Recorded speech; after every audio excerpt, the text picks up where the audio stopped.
1,2 miliardi di euro e il Mose comincia a vedere il traguardo. Il modulo sperimentale elettromeccanico a difesa di Venezia riceve nuovo ossigeno e va verso l'ultima tranche dei lavori, anche se la data termine slitta di un anno e si sposta al 2017.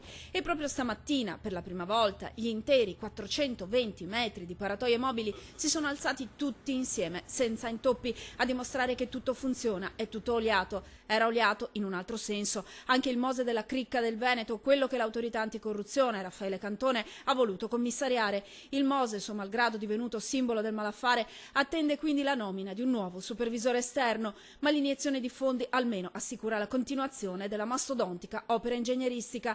È effetto dello sblocca Italia, che sblocca anche l'iter per la Valdastico Nord in direzione Brennero e per l'alta velocità ferroviaria sulla tratta Verona-Padova, così come per un'altra poderosa infrastruttura, la Orte Mestre. L'arteria stradale è già progettata, ma probabilmente al momento anche la più avversata d'Italia. Era stata fermata dalla Corte dei Conti nel luglio scorso, ora è arrivato il bypass. Noi come associazioni e come rete di associazioni, assieme alla Stop Orme, che è una rete interregionale, ci muoveremo sui ricorsi amministrativi. Una manifestazione era già stata organizzata per venerdì 14 novembre a Mestre in concomitanza con lo sciopero generale nazionale indetto da molte sigle sindacali, ma per i comitati assume un nuovo significato. L'attacco è durissimo. Accusano il CIPE di regalare 1.800 milioni alla Jeffip Holding di Vito Bonsignore per un'opera, affermano, che peserà sul debito pubblico per almeno altri 10 miliardi di euro. Questo progetto non sta in piedi nemmeno nelle previsioni del proponente, non c'è traffico sufficiente per ripagare un investimento di questo tipo,